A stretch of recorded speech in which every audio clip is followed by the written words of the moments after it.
Laurent Kérusoré avoue enfin ce que l'on soupçonnait de la plus grande tristesse de sa vie, son amour et son mariage. Que nous apprend la vérité sur sa santé et sa femme sur cette tristesse?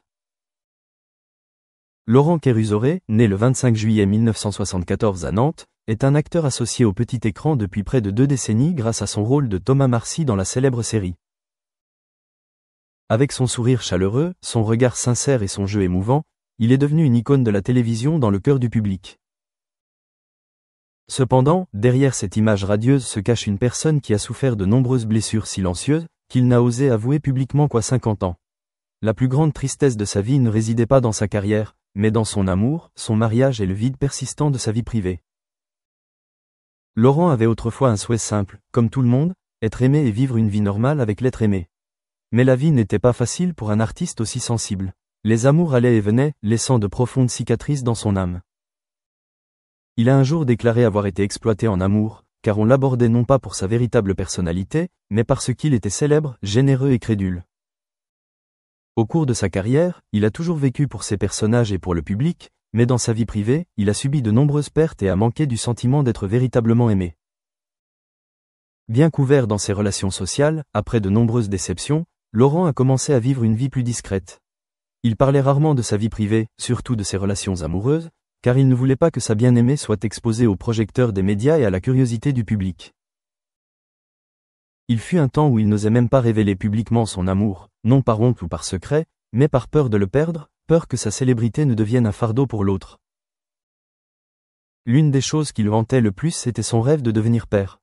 Il avait suivi les démarches des adoptions, se préparant mentalement à avoir un enfant avec qui partager son amour. Mais la vie lui a posé un autre défi. Sa tante proche est tombée gravement malade et a eu besoin de soins de longue durée.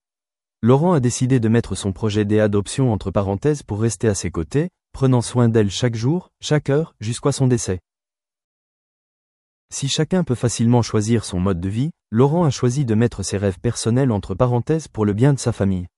C'était un acte noble, mais cela l'a aussi obligé à sacrifier quelque chose d'extrêmement important pour lui. La santé physique de Laurent semblait stable de l'extérieur, mais sa santé mentale était souvent mise à rude épreuve. Les pertes successives au travail, partenaires à l'écran, collègues décédés subitement par maladie ou par suicide, ont laissé en lui un vide difficile à combler. Émotif et sentimental, il garde souvent sa douleur pour lui. Il a un jour admis qu'il y avait eu des moments où il se sentait sans force pour continuer, mais que son amour pour sa carrière, ses proches et son public l'avaient retenu. L'amour n'a pas été facile pour Laurent, et le mariage reste une chose fragile qui n'a pas encore abouti. Bien qu'il ait une compagne aujourd'hui, il vit encore avec une certaine réserve, car les blessures du passé ne sont pas complètement guéries.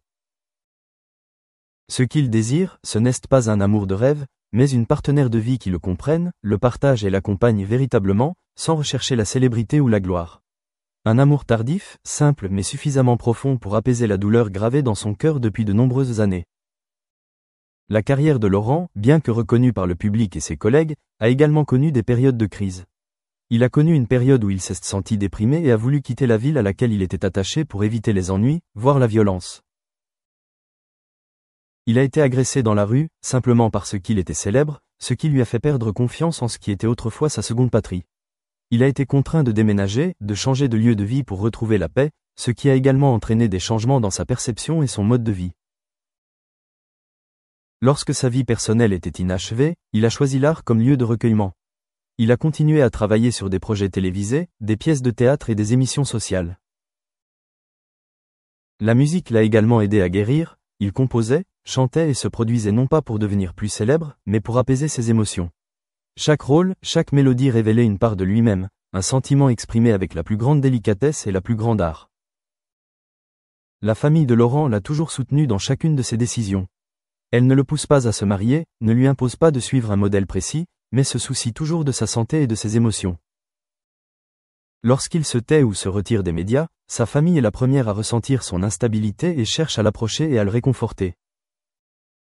La famille est le seul endroit où Laurent se sent absolument en sécurité, un endroit où il peut se réfugier après avoir été déchiré par un amour pour la mauvaise personne, par des sacrifices sans être compris.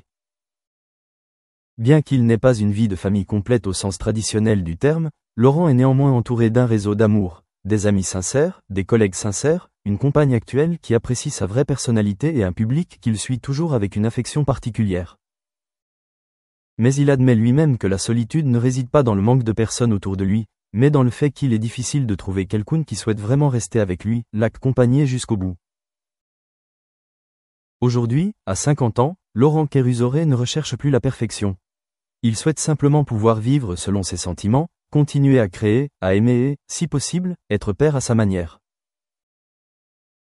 Les cicatrices de son âme l'ont rendu plus mature, lui ont permis de mieux comprendre la valeur de la sincérité et de la foi. Il n'a plus besoin des projecteurs, mais simplement d'une petite lumière suffisamment chaude pour réchauffer son cœur autrefois glacé par la solitude et la souffrance. Laurent comprend que la vie n'est facile pour personne, surtout pour ceux qui vivent au gré de leurs émotions. Mais il croit aussi que tant qu'il pourra aimer et espérer, la tristesse, aussi grande soit-elle, s'estompera après les jours de paix qui s'annoncent. Et s'il y a une chose qu'il a envie de dire, c'est « Ne cessez jamais de croire en l'amour, même si vous avez été brisé. » Parce que parfois, les plus belles choses naissent de ce qui nous fait le plus mal. À 50 ans, Laurent Kérusoré doit non seulement faire face au changement de son corps au fil du temps, mais aussi à de profondes transformations intérieures. Il a un jour confié que la jeunesse permet de rêver et d'explorer de nouvelles perspectives, mais qu'avec le temps, la question demeure. Avez-vous vraiment été à la hauteur de vos propres désirs ? Pour Laurent, ce fut une succession d'années de poursuite des responsabilités, d'attentes et même de la peur d'être blessé. L'amour était autrefois une lumière, mais c'était aussi un couteau tranchant qui l'a contraint à fermer son cœur, s'entourant de murs invisibles que seule une personne très patiente pouvait abattre. Au cours de sa carrière, il a franchi des étapes qui ont suscité l'admiration. Enchaînant un rôle dans une série télévisée de longue date, il est devenu un visage familier, presque une icône culturelle du petit écran français. Ce succès est cependant à double tranchant. Laurent était cantonné à un seul rôle, ce qui a rendu de nombreux réalisateurs réticents à lui offrir d'autres opportunités de percer. Il s'est essayé au théâtre, au court-métrage et à la télévision indépendante à de nombreuses reprises, mais l'aura de rôle familier a rendu tous ses efforts comparables, voire niais. Parfois, il avait le sentiment que sa carrière artistique était dans une impasse, toute sa créativité étant étouffée par les stéréotypes que le public lui attribuait. Non seulement sa carrière, mais aussi sa vie personnelle ont été affectés par la célébrité. Il a admis que tous ceux qui venaient à lui n'étaient pas vraiment intéressés par le cœur, mais parfois par le nom, car la relation pouvait leur apporter des avantages ou attirer l'attention des médias. Ses relations amoureuses sont rapidement devenues froides et fausses. Cela lui a progressivement fait perdre confiance. Il est devenu calme, discret et prudent dans toutes ses relations. Alors Kwon attendait de lui qu'il dévoile sa vie privée, il a choisi de garder le silence, non pas pour la cacher, mais parce qu'il était trop fatigué de devoir se justifier ou s'expliquer. Plus Laurent vieillissait, plus il comprenait que la vie ne nous donne pas tout facilement. Il a appris à accepter l'irréversible, mais aussi à ne jamais cesser d'espérer que de bonnes choses puissent encore arriver. Dans une période apparemment sombre, il a trouvé la lumière dans les petites choses. Un après-midi tranquille avec un bon livre, une journée de travail sans jugement, un moment de partage sincère avec un vieil ami. Ce sont ces choses apparemment simples qui l'ont aidé à traverser les plus longues journées de solitude. Sa famille, bien que rarement présente physiquement, a toujours été son plus grand soutien spirituel. Sa mère, une femme forte et calme, a été la première à lui apprendre à aimer et à apprécier les vraies émotions.